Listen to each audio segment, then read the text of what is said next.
Statistical function के series में अभी हम लोगों ने कुछ बेसिक फंक्शन जिसमें से काउंट इफ और काउंट इफ्स के कॉन्सेप्ट बहुत अच्छे से सीखे हैं, तो क्यों ना अब एक बार बनता है कि उसके कुछ एग्जांपल्स करके देखा जाए, अलग अलग पर्सपेक्टिव देखा जाए, अलग अलग सिनेरियो में काउंट इफ का यूज कैसे करेंगे वो देखा जाए। तो आगे चलते हैं, इस एग्जांपल के जरिए काउंट इफ फंक्शन के अलग अलग पर्सपेक्टिव को देखते हैं, सीखते हैं, उसे समझते हैं। सब्सक्राइब कीजिए इनोजेंट चैनल को और बेल आइकन को दबाइए एक्सेल और करियर मोटिवेशन वीडियोस देखने के लिए। क्या कहते हैं, काउंट इफ फंक्शन के कुछ एग्जांपल करना बहुत जरूरी है, क्योंकि इंटरव्यू में सबसे ज्यादा पूछे जाने वाले फंक्शन में से एक कौन, काउंट इफ और काउंट इफ्स। ठीक, तो काउंट इफ के कई सारे क्वेश्चन करेंगे, जिसमें से मैं पहले सीरीज को लेकर आपके सामने हाजिर हूं। मेरी रिक्वायरमेंट क्या क्या है पहले समझ लीजिए। उससे पहले मैं एक क्वेश्चन जो आप लोगों के सामने लिख रहा हूं, सबसे ज्यादा पूछे जाने वाले में से एक वो यही क्वेश्चन है। अगर काउंट इफ की कभी बात आती है तो आपको इसमें से यूनिक वैल्यू निकालना है, तो उसके लिए क्या क्या रास्ते हो सकते हैं, जिसमें से एक पहला आंसर जो था, अगर अभी आप आंसर दें तो बोलेंगे सर यूजिंग कंडीशनल फॉर्मेटिंग, और दूसरा रास्ता जो है जो अभी हम करने जा रहे हैं यूजिंग काउंट इफ। तीसरा रास्ता और आगे आने वाले जो हमारे टॉपिक हैं उसमें आएगा यूजिंग डेटा टैब, एक और हो सकता है यूजिंग, लीजिए कितने सारे ऑप्शन हैं। चौथा हो गया यूजिंग एडवांस फिल्टर, लीजिए कितने सारे ऑप्शन हो गए आपके। बिल्कुल इस तरीके से आंसर को प्रिपेयर कर लीजिए। How to find out the unique value in Excel, ये रहा आपके कई सारे अप्रोच मैंने लिख दिए। ठीक है, तो अब हम दूसरे अप्रोच को सिखाने की कोशिश कर रहे हैं आप लोगों को, यूजिंग काउंट इफ। अब इस काउंट इफ फंक्शन के जरिए हम लोग यूनिक या डुप्लीकेट वैल्यू को कैसे फाइंड आउट करते हैं उसकी बात करते हैं। अगर मैं अभी आप लोगों से पूछूं कि ये 88811 जो है, इसकी अकरेंस इस रेंज में कितनी बार है, आपके लिए बहुत आसान है। आप बोलोगे सर लगा दो काउंट इफ, फिर से ये ले लो रेंज कॉमा क्राइटेरिया, क्राइटेरिया का मतलब हो गया कंडीशन, है ना। तो कंडीशन में क्या पास करना होगा, डबल कोट से पास कर देंगे हम 88811, ब्रैकेट बंद और एंटर। क्या बताया, 3, बिल्कुल सही बताया। इस रेंज में 88811 3 बार है, बिल्कुल सही बात है। ये रहा और ये रहा, आउटपुट आपका बिल्कुल सही है। बट मुझे जो आपसे आंसर चाहिए वो ऐसे चाहिए। 88811 अभी तो एक ही बार आया है, पहली बार ही तो उसका अकरेंस है। अब इसकी जब अकरेंस दूसरी बार आएगी तब बोलोगे ना दूसरी बार है, अभी तो पहली बार ही आया है। 222 ये भी पहली बार है, ये भी पहली बार है, अब ये दूसरी बार है। ये पहली बार है, ये दूसरी बार है, ये भी दूसरी बार है, और ये तो अब तीसरी बार है। इसको बोलते हैं अकरेंस। मतलब एक से ज्यादा बार, पता चल गया ना डुप्लीकेट। अगर ऐसा निकले तो डुप्लीकेट पता चल गया ना कि भाई 88811 अगर एक से ज्यादा बार है तो डुप्लीकेट है, नहीं तो यूनिक है। आ रही बात समझ में? उसी के लिए मैं ये आपसे सामने क्वेश्चन पूछा है, और जो अभी अप्रोच में बताने जा रहा हूं ये बहुत ही ज्यादा यूज होता है। सबसे पहला काम क्या करेंगे, लगाना तो वही है, काउंट इफ ही चलाना है, बट कान ऐसे नहीं पकड़ना, सीधा थोड़ा सा उसको घुमा के पकड़ते हैं। देखिए, equal to count if range. देखो मैं क्या कर रहा हूं, यहां से अगर आपने यहां तक ले लिया तो आपने इकट्ठे रेंज दे दिया ना, तो इकट्ठे में ढूंढ देगा वो, नहीं चाहिए ऐसे।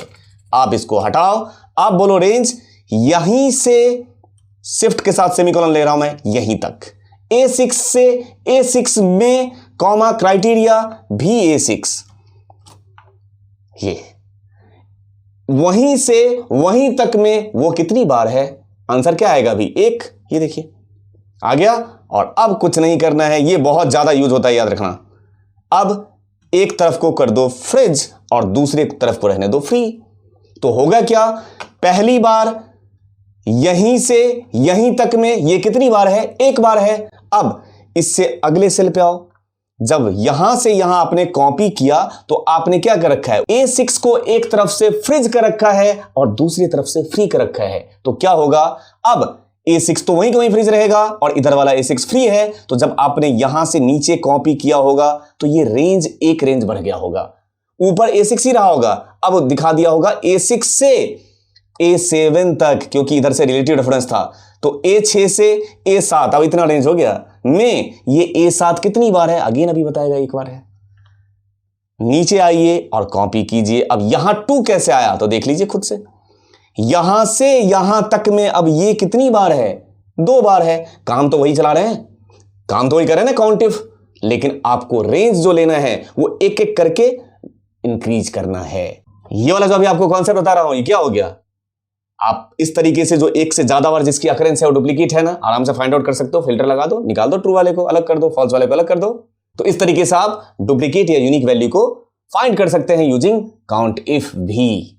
अब इस वाले एग्जांपल में देखो, यहां मैंने कई सारे क्वेश्चन रखे हुए हैं जिसमें से मैं कुछ करके दिखा दे रहा हूं और आपके लिए प्रैक्टिस करने के लिए होम टास्क भी दे रहा हूं। ऑलरेडी कॉमन लिंक है डिस्क्रिप्शन में, वहां से अपने फोल्डर में जाइए, जो ये प्लेलिस्ट होगा बेसिक एक्सेल का प्लेलिस्ट में जाइए और स्टैटिस्टिकल फंक्शन के नाम से फोल्डर होगा, वहां से इस फाइल को डाउनलोड कीजिए और प्रैक्टिस इसकी जरूर कीजिए। क्वेश्चन कह रहा है, पहले क्वेश्चन में कह रहा है the number of times the real Madrid team repeated in column A. इस कॉलम ए में द रियल मैड्रिड टीम कितने बार रिपीट हुआ, तो क्या पास करेंगे, यहां पे रिजल्ट में क्या पास कर देंगे, यहां पे लेंगे इक्वल टू काउंट इफ और पहले लेंगे रेंज। रेंज का मतलब क्या होता है, क्राइटेरिया का रेंज। इस तरीके से क्राइटेरिया का रेंज कॉमा क्राइटेरिया में क्या पास कर देंगे, द रियल मैड्रिड। सिंपल है। ये लीजिए, एक बार मैं एग्जांपल सारा खुद से करके दिखा दे रहा हूं जिससे आप एक बार गो थ्रू कर ले और उसके बाद खुद से डाउनलोड कीजिए और उसकी प्रैक्टिस कीजिए। दूसरे क्वेश्चन में क्या कह रहा है, देखिए count the number of times team begin with word the. तो कुछ नहीं करना है, मैं अलग से नहीं लिखने के बजाय मैं इसी में लगा दे रहा हूं, बार बार लिखना नहीं पड़ेगा मुझे। यहां पे कुछ नहीं कीजिए, ये द है ना, द के आगे क्या लगा देंगे, यहां पे लिख दीजिए द और आगे लगा दीजिए स्टार। सिंपल। ये देखिए वो भी 4 बार है। तीसरे क्वेश्चन में क्या कह रहा है, count the number of times any teams ends with letter S. कुछ नहीं करना है, यहां पे इस स्टार को एज इट इज रहने दीजिए, इसका आगे लगा दीजिए एस। सिंपल है। फिर क्या कह रहा है, count cells that contains letter E A in sequence. कुछ नहीं करना है, यहीं पे ई ए इन सीक्वेंस, तो स्टार ई ए स्टार। आ रहा होगा समझ सबको, ठीक है। उसके बाद count the cells that contains only 12 letters E and R at 5th and 12th position. मतलब ई 5वें पे हो, आर 12वें पे हो और टोटल 12 कैरेक्टर हो, कोई दिक्कत नहीं है। 1 2 3 4 देखते रहिए, 4 5वें पे ई, 6 7 8 9 10 11 12, ये रहा 0, कोई भी नहीं ऐसा होगा, ठीक है। उसके बाद count the number of cells in a range A4 से D16 that contains any text. अच्छा जी, इस रेंज में यहां से लेके इतने दूर में हमें गिनना है कि टेक्स्ट कितने हैं।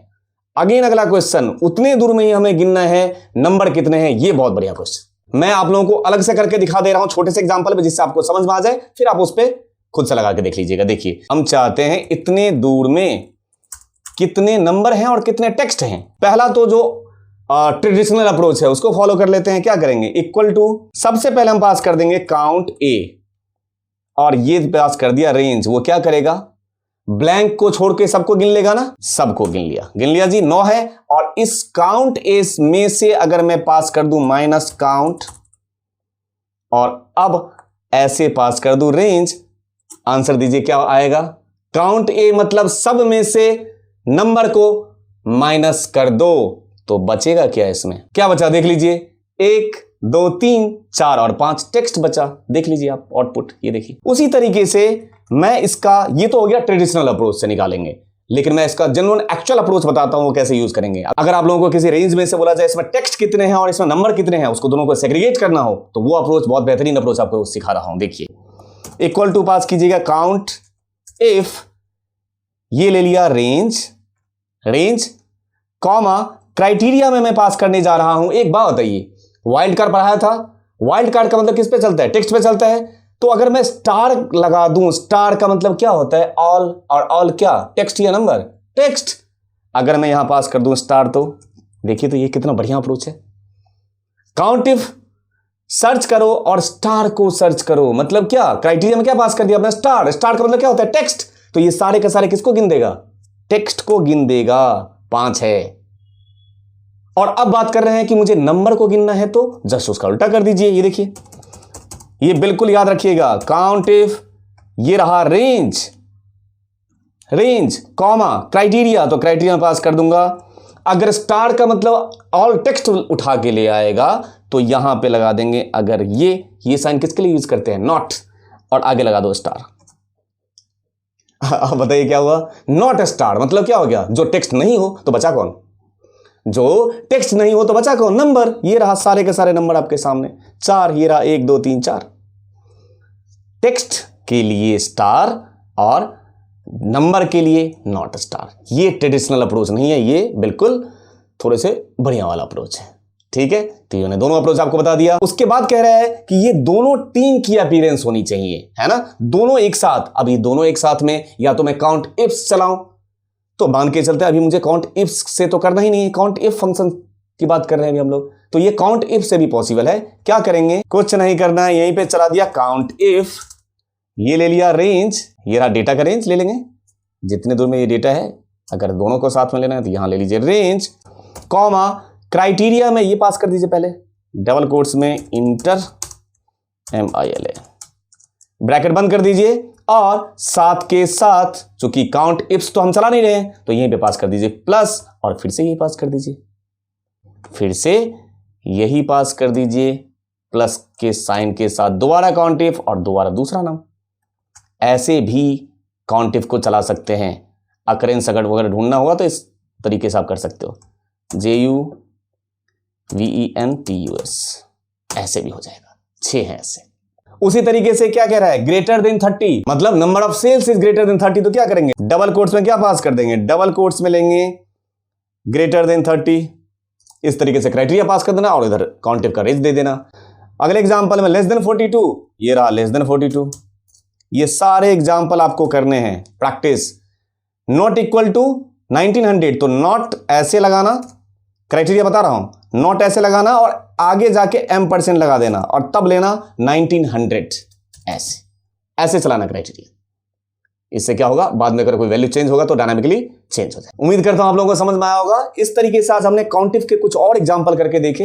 इसका जो हमने कॉन्सेप्ट सीखा था उसकी इंप्लीमेंटेशन करने की कोशिश कर रहे हैं अलग अलग पर्सपेक्टिव से, अलग अलग एग्जांपल के जरिए। अब आपसे मिलता हूं नेक्स्ट वीडियो में इसी स्टैटिस्टिकल फंक्शन सीरीज के कुछ और एग्जांपल के साथ। Thank you.